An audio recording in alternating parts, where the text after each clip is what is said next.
चलिए, हम लोग देख रहे थे सोशल रिफॉर्म। सोशल रिफॉर्म में हिंदू धर्म में देख लिए थे, इस्लाम में देखना था ना कि इस्लाम में वहाबी आंदोलन है ना।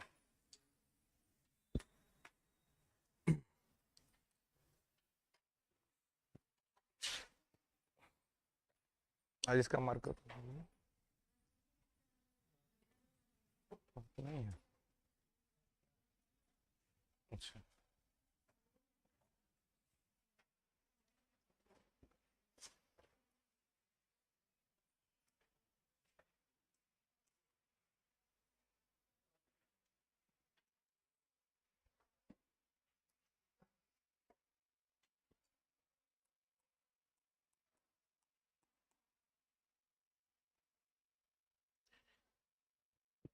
चलिए तो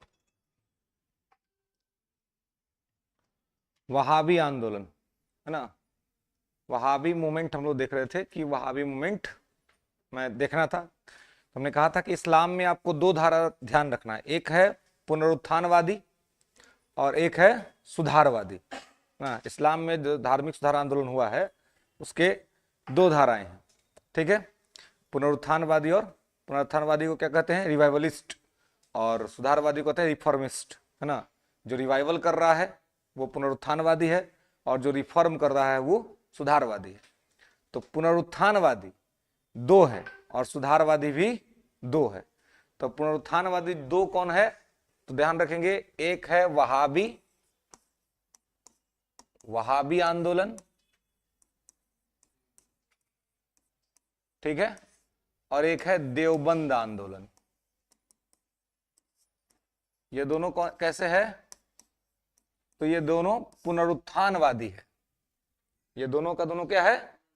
पुनरुत्थानवादी है, ठीक है। और दो है, एक है अलीगढ़ आंदोलन,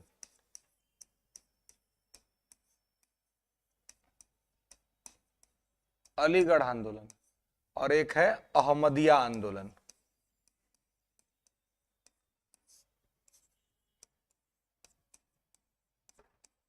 ठीक है। तो वहाबी और देवबंद क्लियर है, और अलीगढ़ और अहमदिया, तो ये दोनों क्या हो जाएगा? सुधारवादी। ये दोनों क्या होगा? पुनरुत्थानवादी। तो सुधारवादी और पुनरुत्थानवादी में अंतर क्या होता है? पुनरुत्थानवादी का मतलब है कि हम अपने में बदलाव नहीं, मतलब अपने में नया चीज को स्वीकार नहीं करेंगे, जो है उसी को ठीक करने का कोशिश करेंगे। तो जो अपने अंदर की ही चीजों को ठीक करके उसी को अपना के रखता है उसको कहते हैं पुनरुत्थानवादी। जो बाहर की चीजों को स्वीकार कर लेता है उसको कहते हैं सुधारवादी। तो इसी वजह से वहाबी लोग जो थे ये नई चीजों को स्वीकार करना नहीं चाहते थे, तो इसलिए इनको क्या कहा गया? इनको रूढ़िवादी भी कहा गया। कि लोग क्या है? रूढ़िवादी, यानी कि कंजर्वेटिव। ये लोग क्या है? कंजर्वेटिव, रूढ़िवादी, प्राचीन परंपराओं को ही मानने वाले लोग हैं। इनका पूरा आस्था जो था वो इस्लाम में था, और इस्लाम के साथ ये दो ग्रंथ को मानते थे, कुरान और हदीस। ये मानते थे कि जो भी करना है वो हम कुरान के माध्यम से करेंगे या हदीस के माध्यम से करेंगे, है ना। मतलब कि जो कुरान में लिखा हुआ है और जो हदीस में लिखा, उसके अलावा हम दूसरा कुछ भी नहीं मानेंगे। ये क्या कह रहे थे? ये लोग कह रहे थे कि कुरान हदीस की बात हम मानेंगे, कोई दिक्कत नहीं है, लेकिन नई नई चीजें जो विकास हो रहा है उसको भी हम स्वीकार करेंगे, उसको भी हम एक्सेप्ट करेंगे, ठीक है। तो उसको क्या कहते हैं? उसको कहते हैं सुधारवादी, है ना। इसमें खास करके अंग्रेजी शिक्षा पर जोर था। ये लोग अंग्रेजी शिक्षा का विरोध करते थे, है ना। तो लिखेंगे थोड़ा वहाबी आंदोलन के बारे में, ये दोनों ध्यान रखेंगे। एक क्या है? एक है सुधारवादी और एक है रूढ़िवादी, ठीक है। तो दोनों में अंतर क्या है? हाँ, पुनरुत्थानवादी को ही रूढ़िवादी। पुनरुत्थानवादी, रूढ़िवादी कौन होता है? जो अपनी प्राचीन परंपराओं को ही मानता है, उसी को कहते हैं रूढ़िवादी। तो यही वो पुनरुत्थानवादी लोग थे जो कहते थे कि अपनी प्राचीन परंपराओं को ही मानेंगे, नई चीजों को हम स्वीकार नहीं करेंगे। आई लोग कह रहा था कि नया चीज को स्वीकार करेंगे, तो इसलिए लोग सुधारवादी था और लोग पुनरुत्थानवादी या रूढ़िवादी था, ठीक है। ये लोग सुधारवादी था, रिफॉर्मिस्ट था। तो पहले हम लोग देख लेंगे किसको? वहाबी आंदोलन को, है ना, मतलब कि पहले देख लेंगे किसको, तो इन लोगों को, यानी कि पुनरुत्थानवादियों को या रूढ़िवादियों को लिखेंगे वहाबी आंदोलन। लिखेंगे कि प्रारंभ में इसका केंद्र उत्तर पश्चिम भारत में था।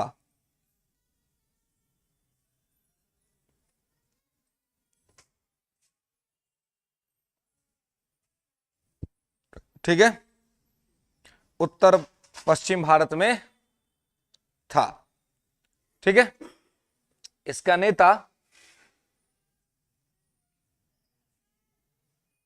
इसके नेता इमाम मुहम्मद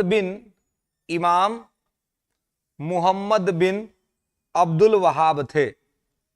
इसके नेता इमाम मुहम्मद बिन वहाब थे, इसलिए इसको वहाबी आंदोलन कहा गया था। ठीक है, क्लियर है? तो ये क्या थे? इसके नेता थे। ओके, नेक्स्ट लिखेंगे बिन बहाव। ठीक है, नेक्स्ट लिखेंगे आगे कि इस आंदोलन को वली उल्लाही आंदोलन भी कहा जाता है।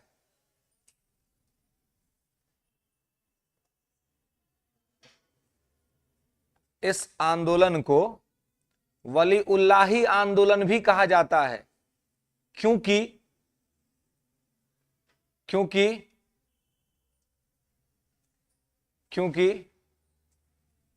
इस पे वली उल्लाही का प्रभाव था।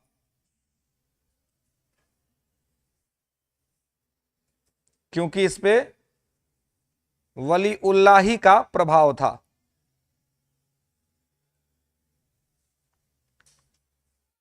ठीक है, क्योंकि इस पे वली उल्लाही का प्रभाव था। ओके,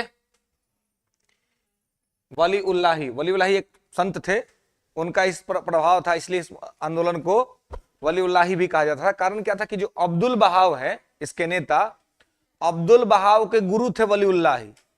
तो वली उल्लाही ने जो शिक्षाएं दी थी, उस शिक्षा का इंपैक्ट इस पे भी है। ठीक है, प्रोसीड नेक्स्ट। आगे लिखेंगे कि पटना में इस आंदोलन के नेता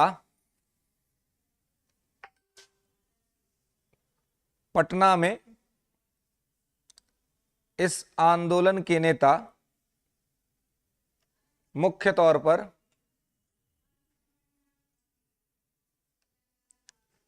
पटना में इस आंदोलन के नेता मुख्य तौर पर अब्दुल बहाव को ही माना जाता है।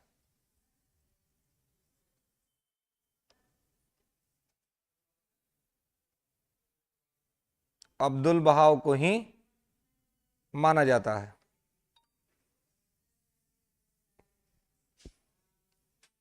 ठीक है, अब्दुल बहाव को ही माना जाता है। उद्देश्य लिखेंगे, इस आंदोलन का उद्देश्य क्या था? तो उद्देश्य था इस्लाम को उसके उसी रूप में स्थापित करना। इस्लाम को उसके उसी रूप में स्थापित करना।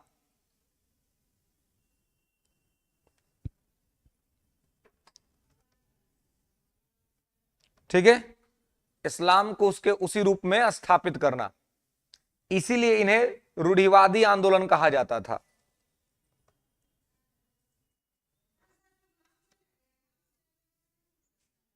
इसलिए इन्हें वलीउल्लाही आंदोलन कहा जाता था। ठीक है, ये वलीउल्लाही और रूढ़िवादी, है ना, रूढ़िवादी यानी कि कंजर्वेटिव। ठीक है, नेक्स्ट। वलीउल्लाही एक ही बात है, मतलब आंदोलन तो वही है, लेकिन रूढ़िवादी इसलिए कहते हैं क्योंकि प्राचीन परंपराओं को ही मानते थे। ठीक है, नेक्स्ट आगे लिखेंगे कि अब्दुल बहाव ने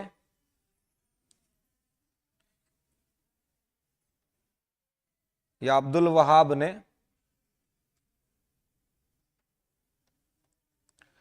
तरीका ए मुहम्मदिया लिखा था। एक किताब लिखी थी, उसका नाम था तरीका ए मुहम्मदिया।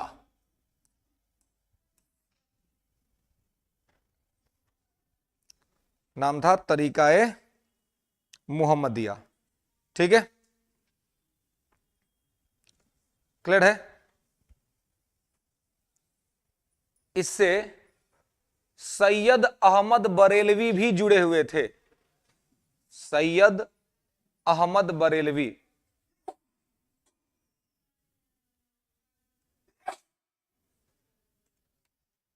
इससे सैयद अहमद बरेलवी भी जुड़े हुए थे। किससे? इस आंदोलन से सैयद अहमद बरेलवी भी जुड़े हुए थे।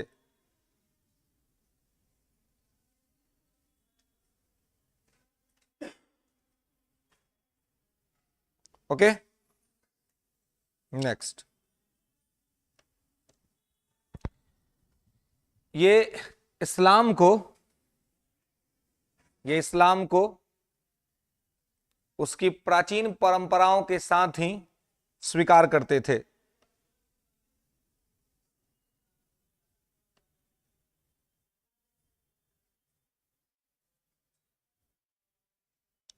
ठीक है,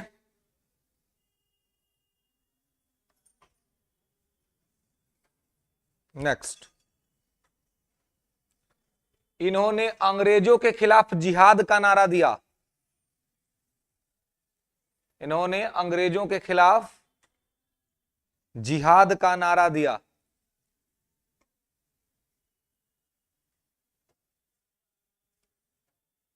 इन्होंने अंग्रेजों के खिलाफ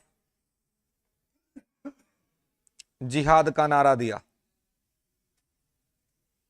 ठीक है, देखिए जिहाद जो होता है, जिहाद का अपना अलग अलग लोग अलग अलग अर्थ निकालते हैं, लेकिन अगर शुद्ध अर्थ पे देखें कि जिहाद का कुरान के हिसाब से क्या है, तो ये अच्छा वर्ड है ना। जिहाद मतलब कि अगर इसको पॉजिटिवली लेंगे तो पॉजिटिव दिखेगा, लेकिन नेगेटिवली लेंगे तो ये नेगेटिव दिखेगा, है ना।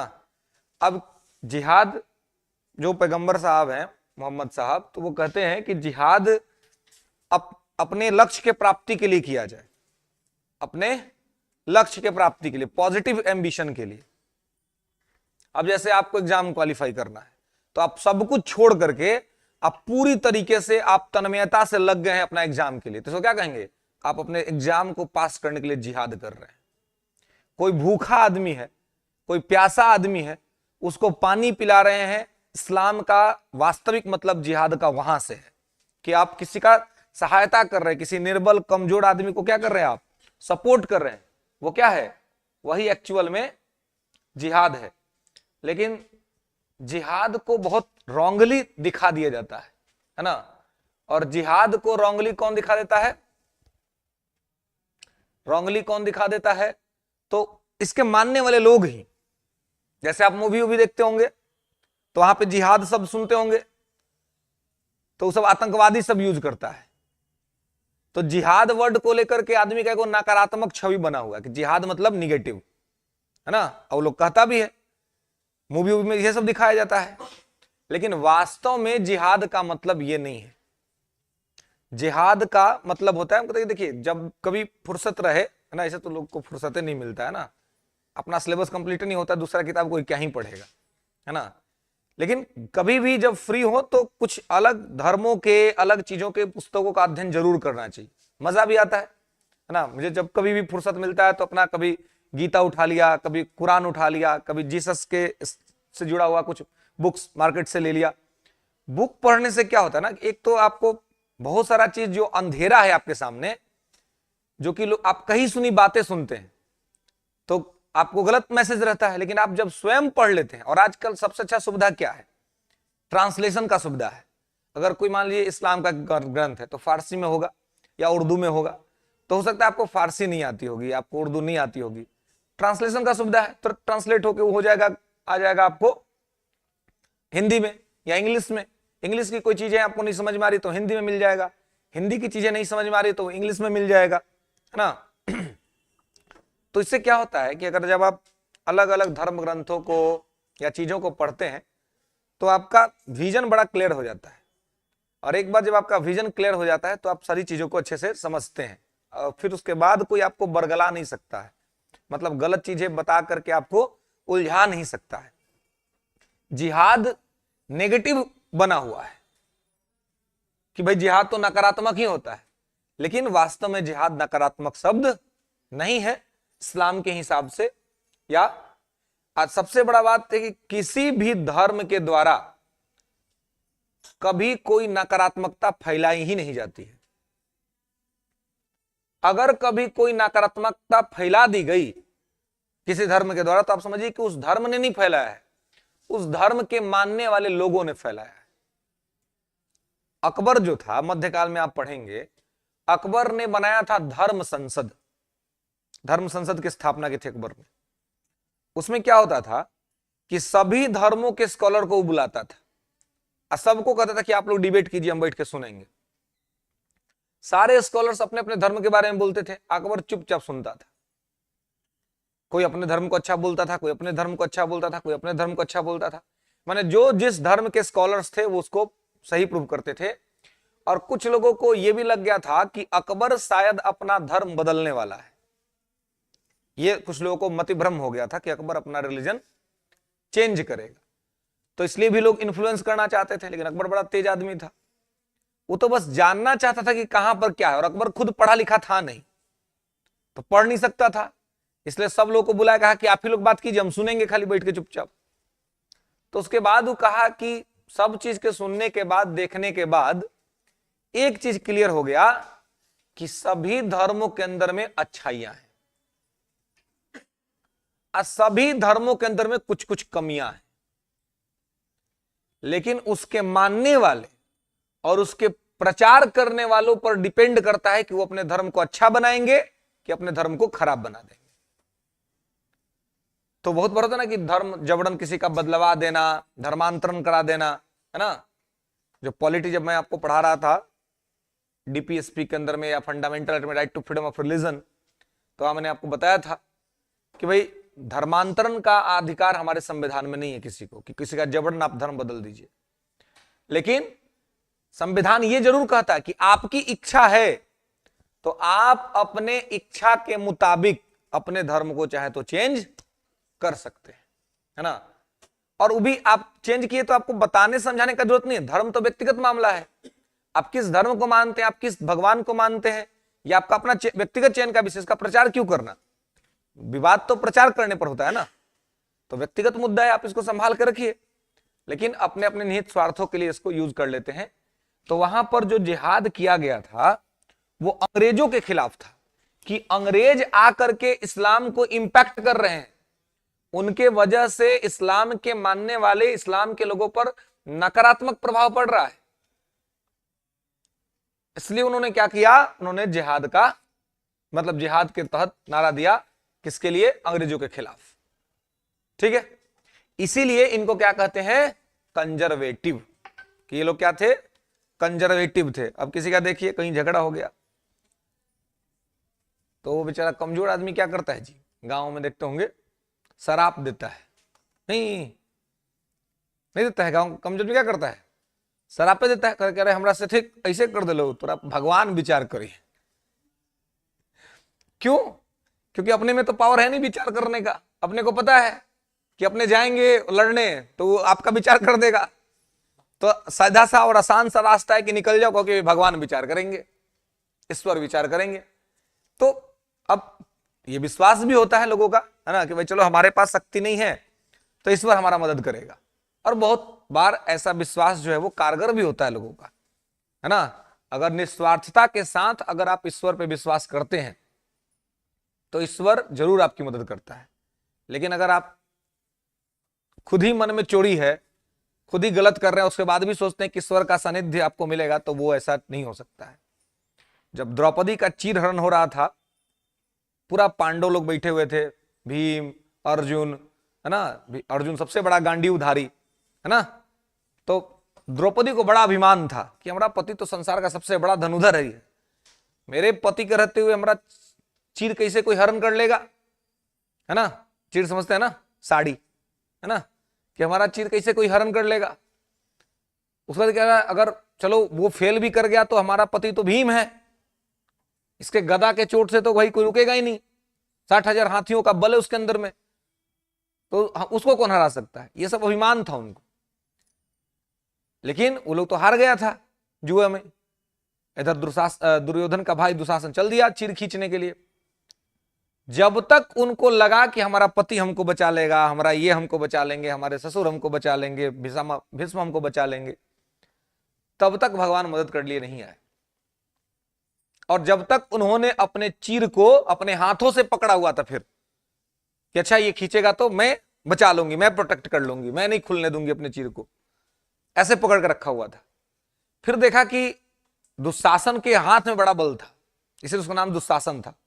दुशासी था, पंजे में बहुत बल था उसके, और वो गया साड़ी खींचने के लिए, चीर खींचने के लिए, तो कितना टाइम लगता उसको। अंतिम में उनको समझ में आया कि यहां पर कोई मेरा मदद करने वाला नहीं है, और जब ये लोग मदद नहीं कर रहा है तो हमारा ये नाजुक सा हाथ कितना देर रुक पाएगा। तो उन्होंने अपने चीर को छोड़ दिया और हाथ को ऊपर उठा दिया और ईश्वर के शरण में चली गई, माधव के शरण में, कृष्ण के शरण में। बोला कि कृष्ण अब मेरा लज्जा तुम ही बचा सकते हो, अब जितने लोगों पर विश्वास था उस सब लोगों ने तो धोखा दे ही दिया, अब मैं तुम्हारे ऊपर खुद को छोड़ती हूं। और दोनों हाथ ऊपर कर दिया। दुशासन चीर खींचता रहा और भगवान इसी पॉइंट का इंतजार करते थे कि भाई पहले तुमको भी जो कॉन्फिडेंस है वो कॉन्फिडेंस पहले खत्म हो जाए। भगवान मदद करने आते हैं, लेकिन कब? जब आपका कॉन्फिडेंस एकदम खत्म हो जाए, तब जब आपको लगे कि आप स्वयं कर सकते हैं, है ना, तब कहते ठीक है तो करके दिखाओ, तब जब करिए लोगे तो कर लो। जब उनको समझ में आ गया कि ना हम कुछ कर सकते हैं, ना हमारा ये बैठा हुआ पति लोग कुछ कर सकता है, ना बैठा हुआ ये ससुर और आचार्य लोग कुछ कर सकता है, ये अधर्मियों के सभा में हाथ ऊपर उठा दिया, हे केशव रक्षा कीजिए। उसी पॉइंट का इंतजार कर रहे थे केशव। और उसके बाद दुशासन ने अपना पूरा बल लगा दिया, चीर खींचता रहा, लेकिन पता ही नहीं चला कि नारी है कि साड़ी है, कि साड़ी है कि नारी है, कि नारी बिच साड़ी है कि साड़ी बिच नारी है। मालूम ही नहीं चल रहा था कि कौन है भाई। साड़ी खींचते रह गया लेकिन साड़ी खुला ही नहीं, इतना ना साड़ी हो गया कि। तो ये पॉइंट कब आया? ये पॉइंट एकदम अंतिम क्षण में आया, जब आप सब कुछ छोड़ दिए और समर्पित कर दिए खुद को। लेकिन यहां दिक्कत क्या है, मंदिर में पूजा कर चढ़ने गए तो वो ध्यान है कि कहीं चप्पलवा को लेकर ना चल जाए, पता है ना जी, चप्पल को एकदम सरिहार के रखते हैं कि कहीं गबड़ा ना जाए। मंदिर में पूजा कर रहे हैं, ध्यान वो उसी पर है कि चप्पलवा, उसके बाद कह रहे हैं कि भगवान हमारा मदद नहीं करते हैं। भगवान भी समझता है कि आप किस भाव से वहां पहुंचे हैं। जिसने इस सृष्टि को गढ़ा है उसको हम लोग बेवकूफ बना सकते हैं जी? नहीं बना सकते उसको बेवकूफ। वो सर्वज्ञानी है, सर्व जगह है, उसको वही प्राप्त कर सकता है या उसका सानिध्य उसी को मिल सकता है जो रियल है, जो वास्तविक है ना। कालिदास कुछ नहीं था बेचारे को, अज्ञानी आदमी, एक ही दिन में बन गए महापंडित। क्यों? क्योंकि बेवकूफ थे, छल नहीं था मन में, पता ही नहीं था कि छल प्रपंच क्या होता है। बरसात हो रही है, खुले मंडप में काली माता के मंदिर में दिया जलाने की कोशिश कर रहे हैं। ऐसा कोई बेवकूफ आदमी होगा बताइए? पानी हो रहा है, तेल नहीं है, पानी रखा हुआ है, और उसके बाद वो प्रयास कर रहे कि दिया जल नहीं रहा है। ये होता है एकदम अंतिम स्तर का बेवकूफी। और यही चीज भगवान को या जो देवत्व है उसको भा जाता है कि यार ये तो एकदम बेवकूफ है, मतलब ये तो इसके बाद अंदर में कोई भाव है ही नहीं। और उसी समय वो क्या हुआ कि प्रकट हो गई माता, बोली क्या चाहिए। तो उनको भी कुछ मांगना नहीं था, लेकिन उसकी पत्नी कौन थी? विदोत्मा। तब विदोत्मा से छल से विवाह हुआ था। विदोत्मा प्रकांड पंडित थी और उसको मालूम चला कि तो अज्ञानी आदमी है, बस मारपीट के भगा दी घर से। तो विदोत्मा कहने आता नहीं था तो आधे नाम वहां प्रोनाउंस करते थे विद्या विद्या विद्या। माता ने पूछा क्या चाहिए, वो तो पिटा के आए थे विदोत्मा से, तो कह रहे थे विद्या। वो कहले कि जाओ तथास्तु। अब एक ही मिनट में कालिदास प्रकांड पंडित, एक मिनट में कुछ नहीं जानता था, दूसरे मिनट में प्रकांड पंडित। वो कालिदास चंद्रगुप्त द्वितीय विक्रमादित्य गुप्त वंश के शासक के नवरत्नों में से एक थे। और गुप्त वंश में उनकी तमाम कला जो कृतियां हैं जो उन्होंने लिखा है, मालविकाग्निमित्रम या रघुवंशम, है ना, ये मतलब तमाम तरह के ग्रंथ जो है महाकाव्यों की रचना उनके द्वारा की गई है। तो ये कृपा कब होती है? जब आप सब जगह से हट जाएं और अंतिम शरण में वहां पर पहुंच जाएं। दिक्कत यह है कि मानव से यही नहीं होता है कि सब जगह से हट करके हम वहां पर पहुंच जाए, इसलिए तमाम तरह की समस्याएं जो है सो रहती हैं। खैर, तो यहां पर इसको ध्यान रखेंगे, ये लोग पूरी तरीके से इस्लाम को उसी रूप में स्थापित करने का प्रयास करते थे। नेक्स्ट लिखेंगे देवबंद। देवबंद, देवबंद लेंगे। देवबंद आंदोलन का शुरुआत उत्तर प्रदेश के देवबंद नामक स्थान से हुआ था।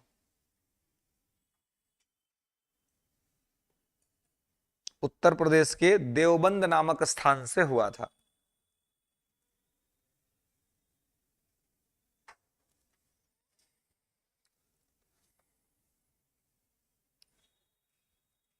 इसका उद्देश्य था मुसलमानों को कुरान और हदीस की शुद्ध शिक्षा देना। क्या उद्देश्य था? कुरान और हदीस की शुद्ध शिक्षा देना। ठीक है, कुरान और हदीस की शुद्ध शिक्षा देना, प्योर एजुकेशन। संस्थापक लिखेंगे फाउंडर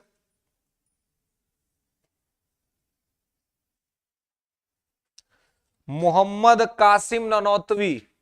मोहम्मद कासिम ननौतवी, ननौतवी और रशीद अहमद गंगोही। मोहम्मद कासिम ननौतवी और रशीद अहमद गंगोही।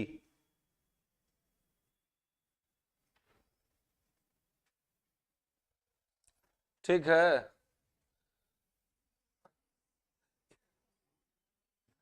चलिए हदीस प्लीज क्लैरिफाई की जा रहा है। हदीस क्या है? किताब है, धार्मिक ग्रंथ है। कुरान और हदीस ये दोनों ग्रंथ हैं इस्लाम के, जिसमें इस्लाम के नियम कायदे कानून लिखे गए। ठीक है, रशीद अहमद गंगोही। ठीक है, रशीद अहमद गंगोही। ठीक है, सुचिता हदीस प्लीज क्लैरिफाई कर दीजिए सर। तो क्या है हदीस? हदीस और कुरान ये दोनों धार्मिक ग्रंथ है, धार्मिक किताब है। ठीक है, कुरान में मुख्य तौर पर पैगंबर साहब की बातें लिखी हुई हैं, जो उन्होंने पैगंबर मोहम्मद साहब ने जो बातें कही हैं वो कुरान में लिखा हुआ है। और हदीस में इस्लाम के अनुसार जीवन जीने के नियम कानून लिखे गए। ठीक है, तो वही है कुरान और हदीस। ठीक है, चलिए ब्यूटी सिंह सर, आप एसएसटी इतना अच्छा पढ़ाते हैं, काश फिजिक्स केमिस्ट्री हम लोग के टेंशन खत्म हो जाता। अधवा नहीं लगता है एसएसटी को, जो जाती सोशल साइंस है ना, पढ़ लिए इसलिए पढ़ा पा रहे हैं। तो हम लोग जब पढ़ते थे तो घुसपता नहीं था दिमाग में जी। स्कूल में कोई पढ़ता है सब सब्जेक्ट को? ना स्कूल वाला पढ़ाता है सब, ना आदमी पढ़ता है। स्कूल में तो लगता है कि साइंस के अलावा कुछ है ही नहीं है ना। हाँ, मैथ था साइंस। अब आगे ये एसएसटी की क्लास लगती थी लंच के बाद, तो लंच के बाद तो मन करता कि जल्दी छुट्टी हो, मन थका रहता था सुबह से बैठे बैठे स्कूल में, है ना। एसएसटी का टीचरों लोग जबरदस्त होता था स्कूल में जी, वो लोग का गलती रहता है बहुत, मतलब कहना नहीं चाहिए, लेकिन देखिए शिक्षक जो है, अगर हम ये कहते हैं कि आपको ये बात समझ में नहीं आ रहा है तो आप बेवकूफ हैं, इसमें आपका कोई गलती नहीं है। अगर आपको कोई बात समझ में नहीं आ रहा है तो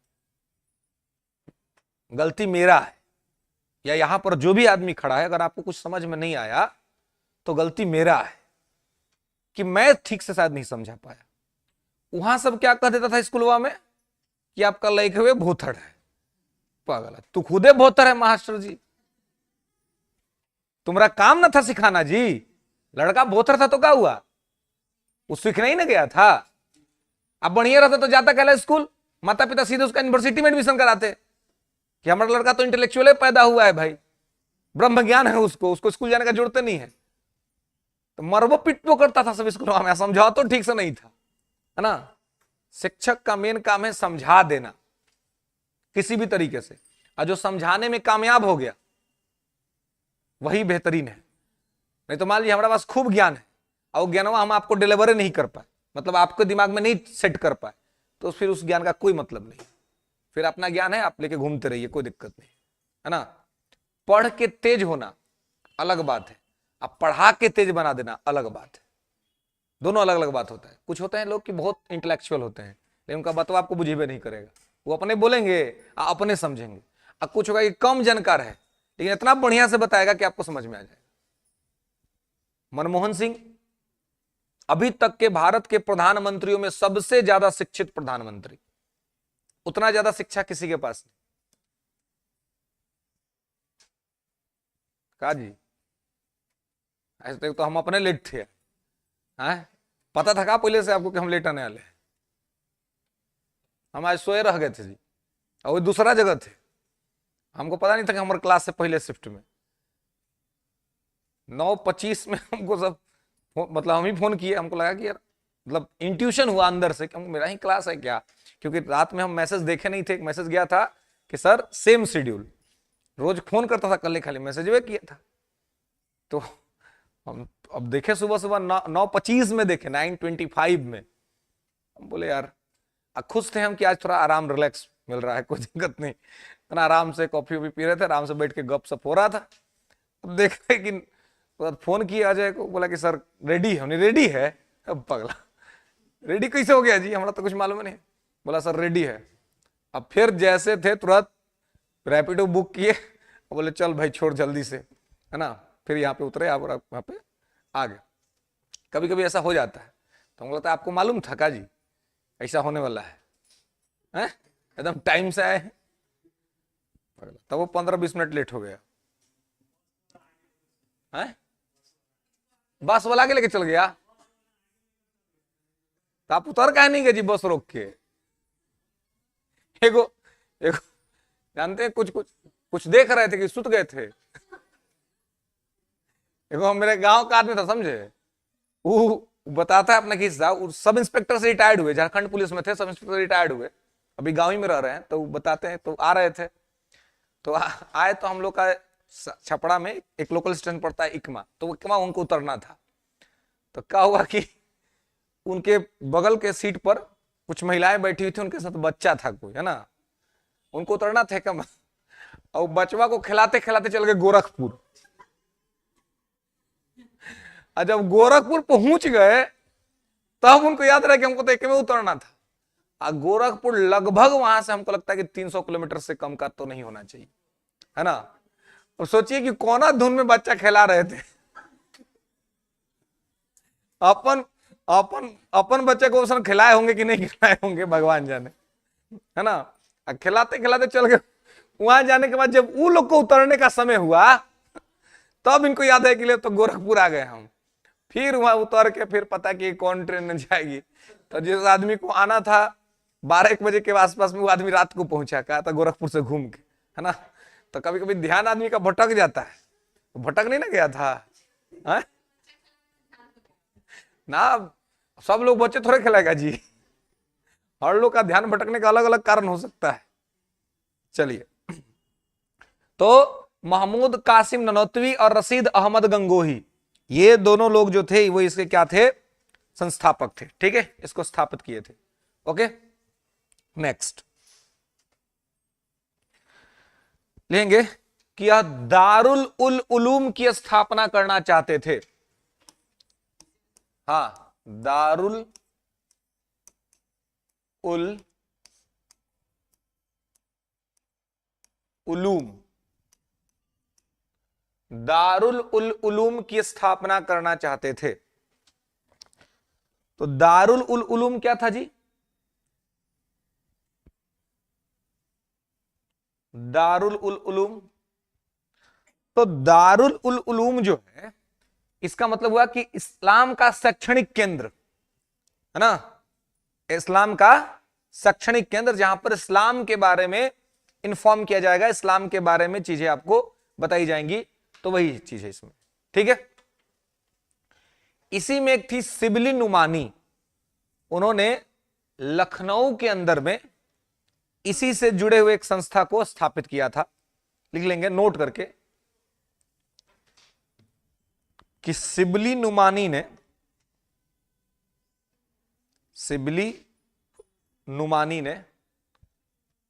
नुमानी ने लखनऊ में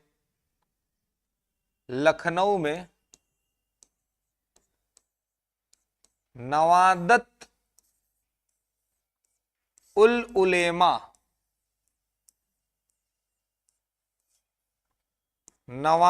उल उलेमा का गठन किया था। नवादत उल उलेमा का गठन किया था। नवादत उल उलेमा का गठन किया था। कैसे याद होगा? रिवीजन करिएगा तो याद हो जाएगा।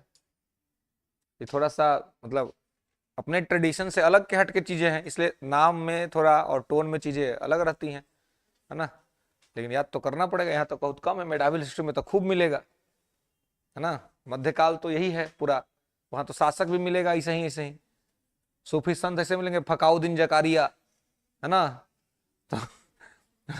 तो ऐसे सूफी संत मिलेंगे आपको, है ना। निजामुद्दीन औलिया, इन लोगों को आपको याद करना पड़ेगा, है ना। है सब पढ़ना है, कुछ छोड़ना नहीं है। आईएएस बनना है आप लोगों को। आपके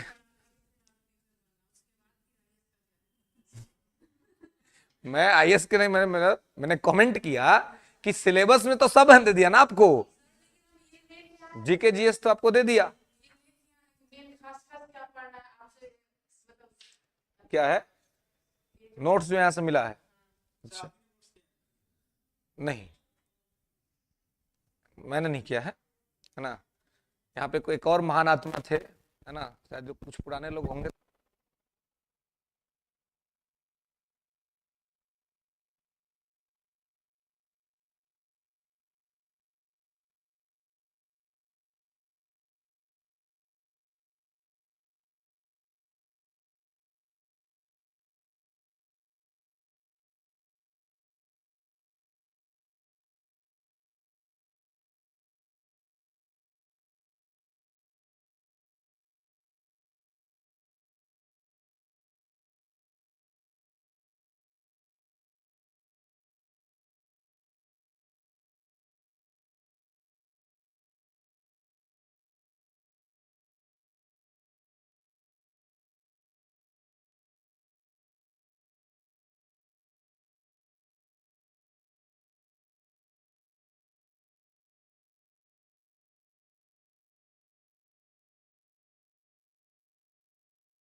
तब हम बोले कि भाई अच्छा तो हम बात करते हैं।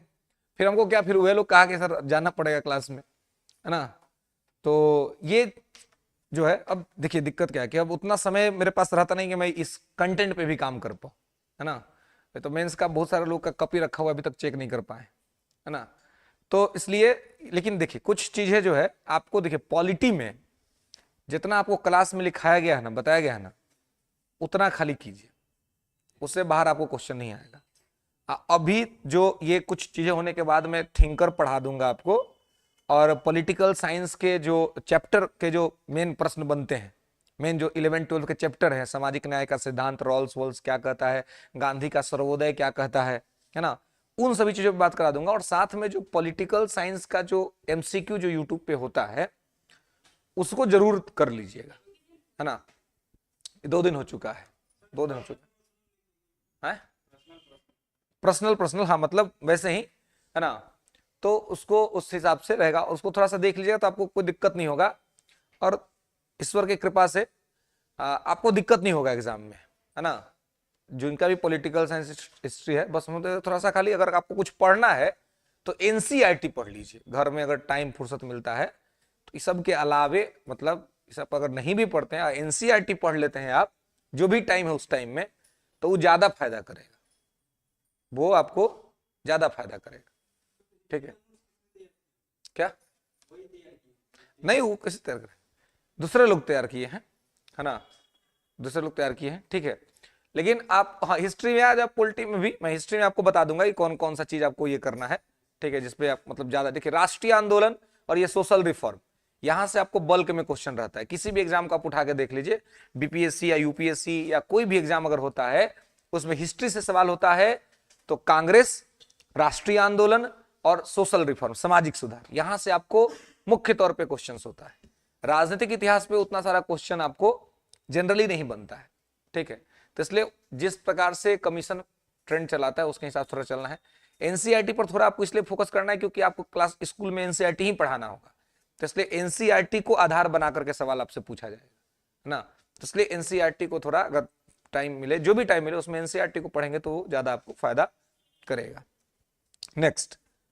नेक्स्ट लेंगे कि इन्होंने मतलब कि देवबंद आंदोलन, इन्होंने भी अंग्रेजों के खिलाफ जिहाद की घोषणा की थी। इन्होंने भी अंग्रेजों के खिलाफ जिहाद की घोषणा की थी। ठीक है, ओके, तो यहां पे इसको आपको ध्यान रखना है, याद रखना है। तो ये दोनों वहाबी के प्रवर्तक, देवबंद के प्रवर्तक, ठीक है, इन दोनों को आपको ध्यान रखना है। और दोनों क्या था बेसिकली, तो दोनों जो था वो रूढ़िवादी आंदोलन था। दोनों क्या था, कंजर्वेटिव मूवमेंट था, है ना।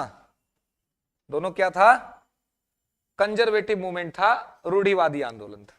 ओके, क्लियर है। नेक्स्ट, अलीगढ़ अहमदिया, पाइए अलीगढ़ आंदोलन, यह सुधारवादी है। अलीगढ़, तो अलीगढ़ आंदोलन लिखेंगे, इसके संस्थापक या इसके प्रवर्तक सर सैयद अहमद खान थे।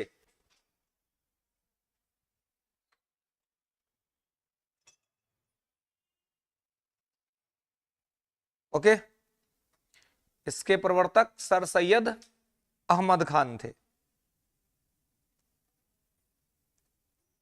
ठीक है, इन्होंने मुस्लिम समाज में आधुनिकता को स्वीकार कराने का प्रयास किया।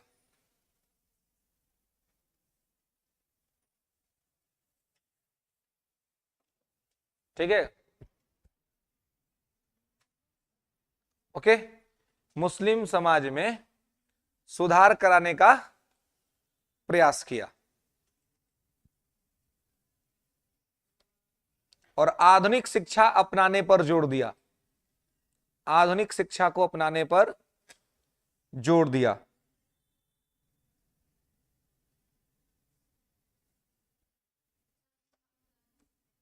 और आधुनिक शिक्षा पर जोर दिया।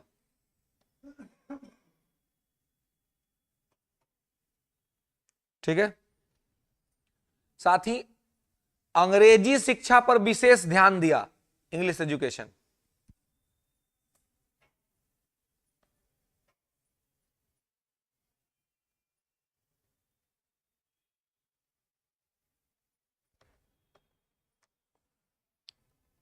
ठीक है,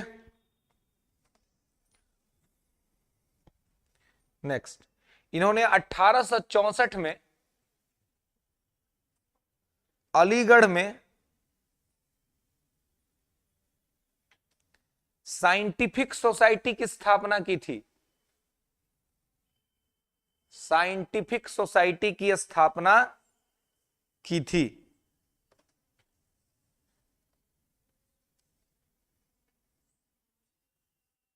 ठीक है, साइंटिफिक सोसाइटी की स्थापना की थी।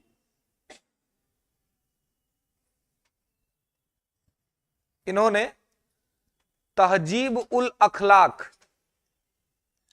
इन्होंने तहजीब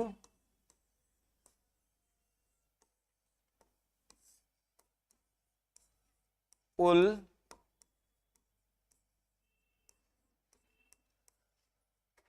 अखलाक नामक पत्रिका निकाली थी। किस भाषा में? फारसी भाषा में। तहजीब उल अखलाक नामक पत्रिका निकाली थी फारसी भाषा में। ओके, तहजीब उल अखलाक नामक पत्रिका निकाली थी फारसी भाषा में।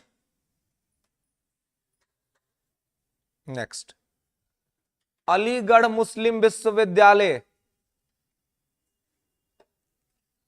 अलीगढ़ मुस्लिम विश्वविद्यालय की स्थापना इन्होंने ही की थी।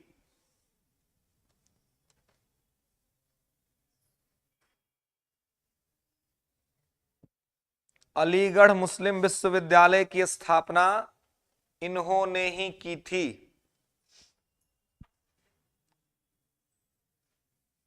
अलीगढ़ मुस्लिम विश्वविद्यालय की स्थापना इन्होंने ही की थी।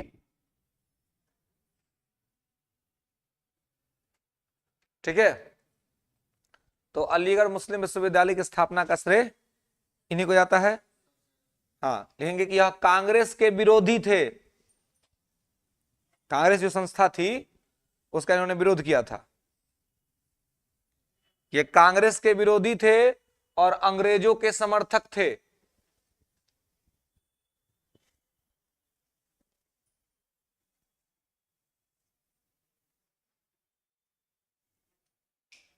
ठीक है,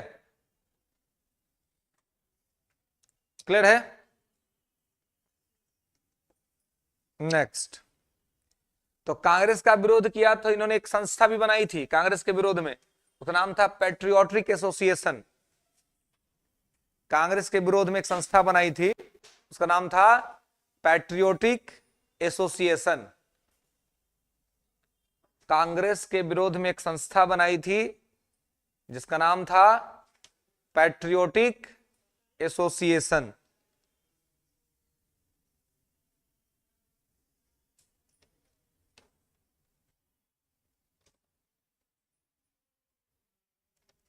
ठीक है, इन्होंने पर्दा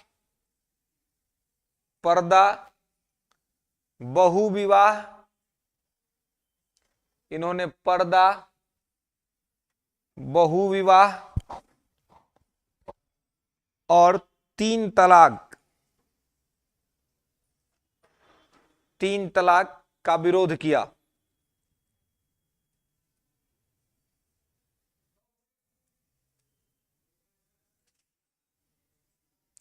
ठीक है, 3 तलाक का विरोध किया। 3 तलाक तो बहुत बड़ा चर्चा का कारण बना था जी एक टाइम पर देश में। क्या है 3 तलाक?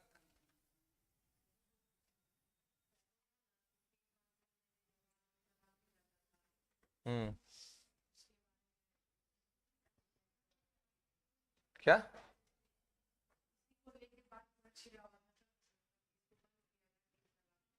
तो क्या हुआ है वर्तमान में इसमें?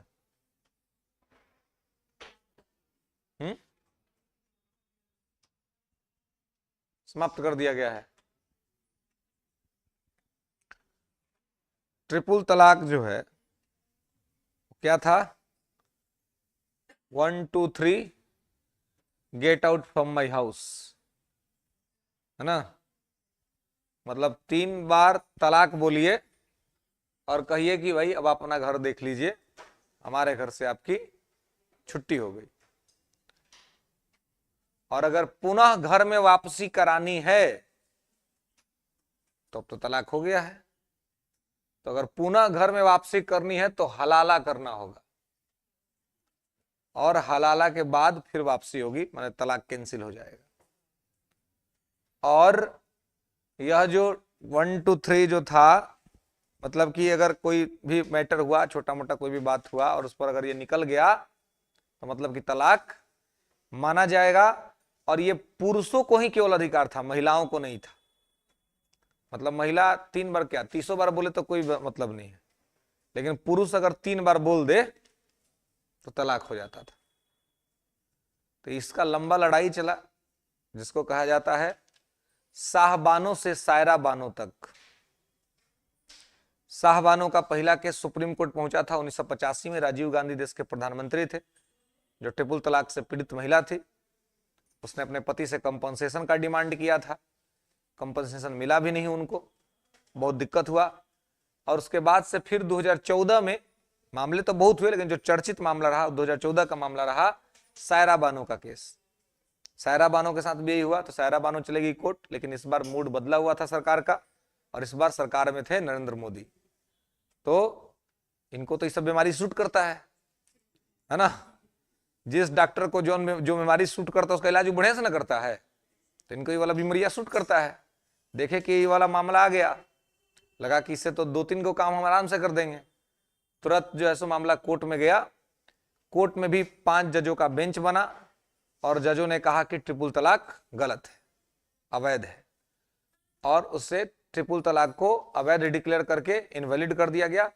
और कोर्ट ने कहा सरकार को इस पर कानून बना देने के लिए, सरकार कानून बनाए कि अगर कोई व्यक्ति अब इसके बाद भी करता है तो माना जाएगा कि वो कानून का उल्लंघन कर रहा है, और इसके लिए उसको दंडात्मक कार्रवाई की जाएगी, है ना।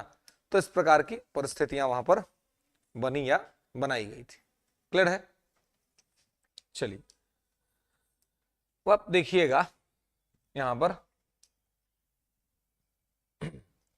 कि अलीगढ़ आंदोलन मुख्य तौर पर सर सैयद अहमद खान द्वारा चलाया गया आंदोलन था, और ये अलीगढ़ से ही चला था, है ना। इसलिए इसको क्या कह दिया गया? अलीगढ़ आंदोलन। और अलीगढ़ में ही सबसे बड़ा यूनिवर्सिटी बन गया, अलीगढ़ मुस्लिम विश्वविद्यालय, है ना। तो अलीगढ़ मुस्लिम यूनिवर्सिटी को बनाने का क्रेडिट भी इन्हीं को जाता है, सर सैयद अहमद खान को ही जाता है। नेक्स्ट, इसके अलावे कुछ अन्य लोग भी थे जो यहाँ पर कुछ कुछ आंदोलन चल रहा था। तो एक लिखेंगे आंदोलन फरायजी आंदोलन। ये क्या था? फरायजी आंदोलन।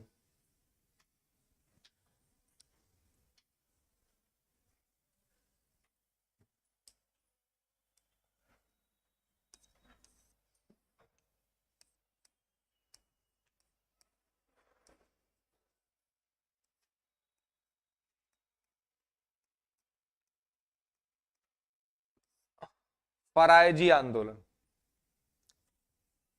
लिखेंगे कि फरायजी आंदोलन की शुरुआत 1818 में हाजी शरीयतुल्लाह ने की थी। हाजी शरीयतुल्लाह।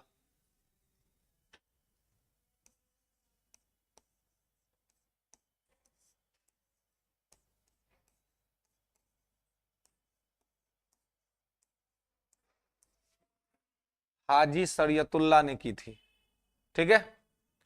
फरायजी आंदोलन की शुरुआत 1818 में हाजी शरीयतुल्लाह ने की थी। क्षेत्र लिख लेंगे पूर्वी बंगाल।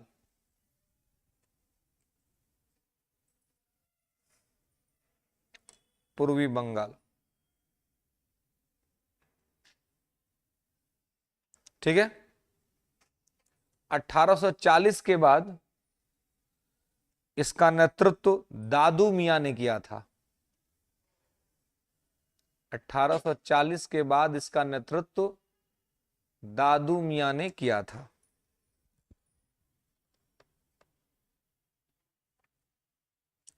दादू मियां ने किया था, ठीक है। इन्हें कई बार गिरफ्तार किया गया था।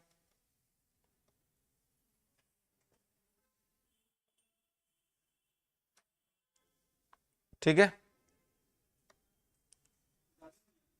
हाँ, इन्हें कई बार गिरफ्तार किया गया था।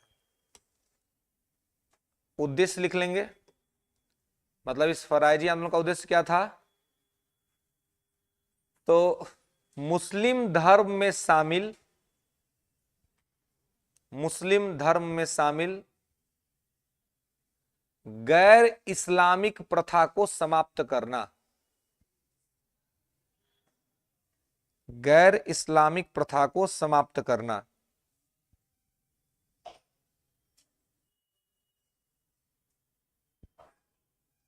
ठीक है,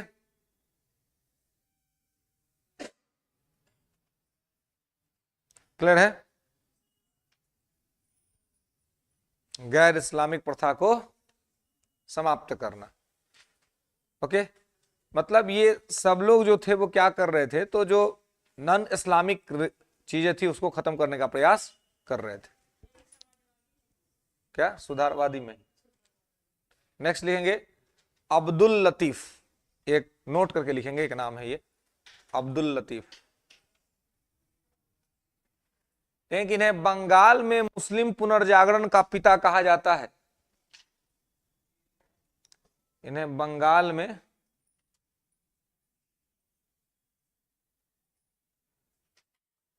मुस्लिम पुनर्जागरण का पिता कहा जाता है।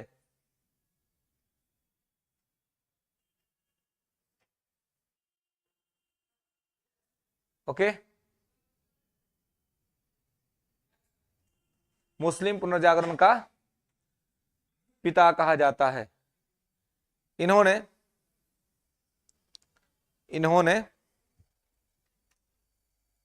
बंगाल में मोहम्मडन एंग्लो लिटरेरी सोसाइटी की स्थापना की थी। इन्होंने बंगाल में मोहम्मडन एंग्लो लिटरेरी सोसाइटी की स्थापना की थी। मोहम्मडन एंग्लो लिटरेरी सोसाइटी की स्थापना की थी।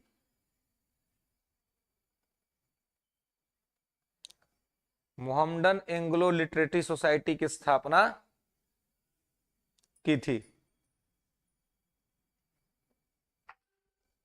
मोहम्मडन एंग्लो लिटरेरी सोसाइटी की स्थापना की थी। यह भी इस्लाम में सुधार चाहते थे।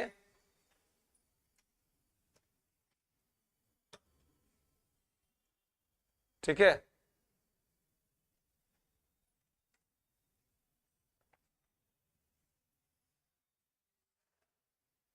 नेक्स्ट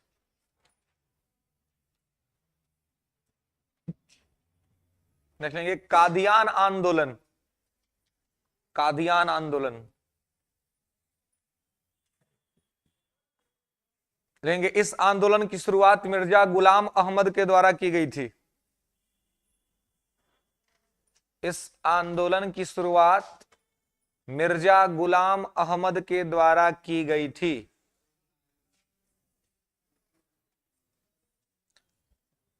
इस आंदोलन की शुरुआत मिर्जा गुलाम अहमद के द्वारा की गई थी।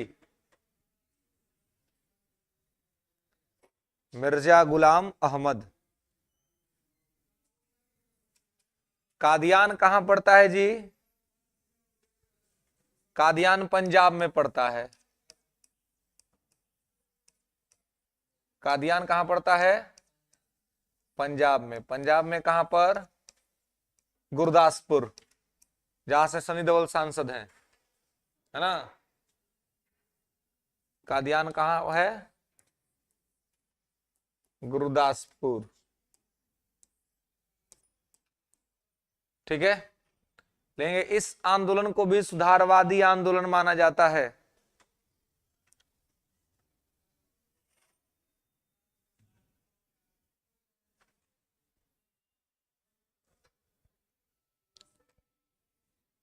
सुधारवादी आंदोलन माना जाता है।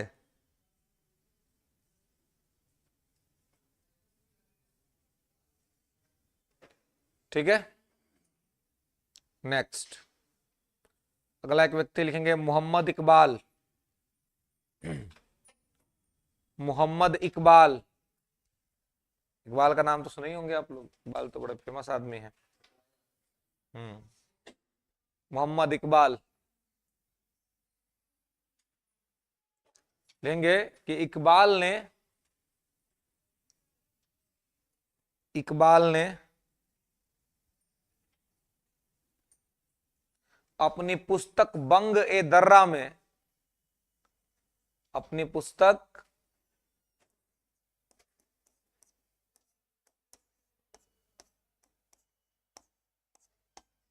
बंग ए दर्रा, इकबाल ने अपनी पुस्तक बंग ए दर्रा में सबसे पहले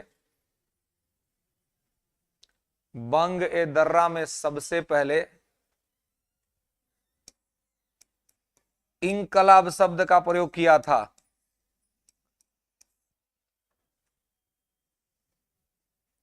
इनकलाब शब्द का प्रयोग किया था। नेक्स्ट, द्विराष्ट्र का सिद्धांत, द्विराष्ट्र का सिद्धांत भी इकबाल ने दिया था। द्विराष्ट्र का सिद्धांत किसने दिया था? इकबाल ने दिया था।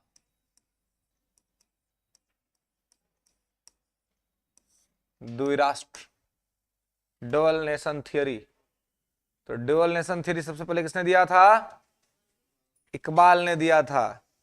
ये इकबाल ही था जिसने कहा सबसे पहले कि हिंदुस्तान हिंदुओं के लिए,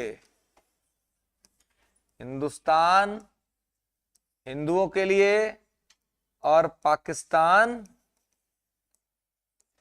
मुसलमानों के लिए। हालांकि पाकिस्तान शब्द का सबसे पहले प्रयोग रहमत अली ने किया था, चौधरी रहमत अली।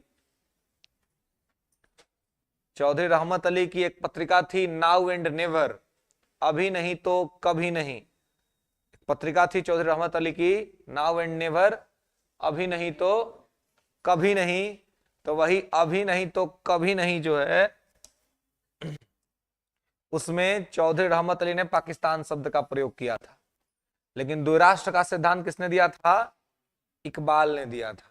ध्यान रखिएगा, इकबाल ने कहा कि ये दो अलग अलग लोग हैं, ये एक साथ नहीं रह सकते, तो दोनों को सेपरेट करने का डिमांड इसी ने किया था। ठीक है, चलिए, तो यहां में इसको आपको ध्यान रखना है।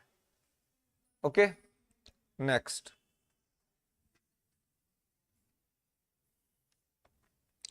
आगे लिखेंगे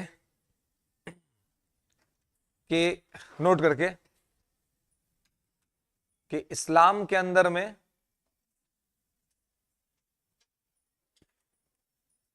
हिंदू धर्म के जैसे ही, इस्लाम के अंदर में हिंदू धर्म के जैसे ही सुधार आंदोलन की दो धाराएं चल रही थी।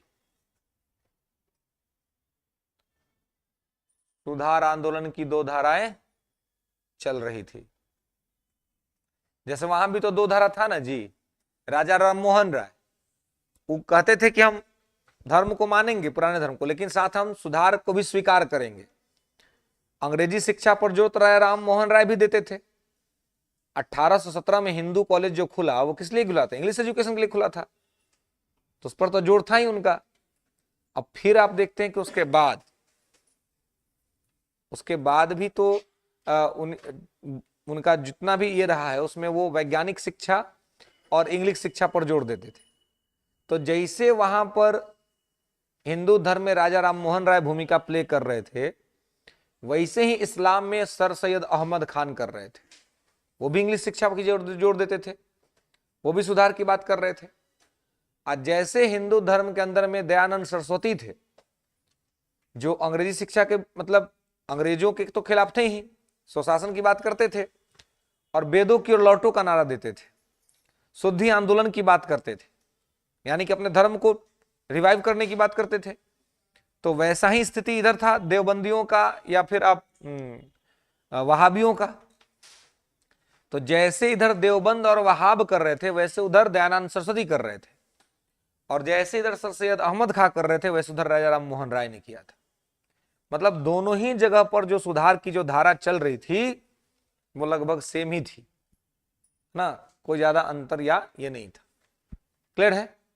चलिए, तो ये आपका था सोशल रिफॉर्म का पार्ट, है ना, जो इसमें हुआ। ठीक है, इसके बाद हम लोग देखेंगे 20वीं शताब्दी, 20th सेंचुरी, और 20th सेंचुरी में देखेंगे राष्ट्रीय आंदोलन, इंडियन नेशनल मूवमेंट। 20वीं शताब्दी में शुरू हुआ राष्ट्रीय आंदोलन, है ना।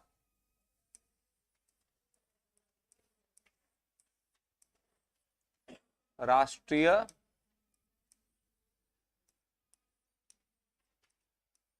आंदोलन, है ना, नेशनल मूवमेंट।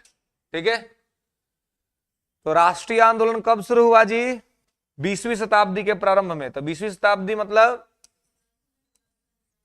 हाँ 1900 से 1999।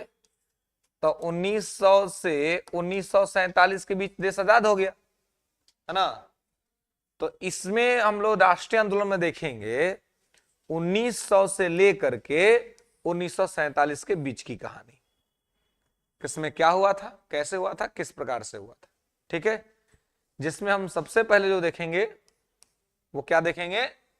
बंगाल विभाजन, पार्टीशन ऑफ बंगाल। हेडिंग बनाएंगे बंगाल विभाजन। ठीक है, बंगाल विभाजन। बंगाल विभाजन देखेंगे हम लोग नेक्स्ट क्लास में। ओके, यहां तक कोई दिक्कत? चलिए, नहीं दोनों अलग अलग है।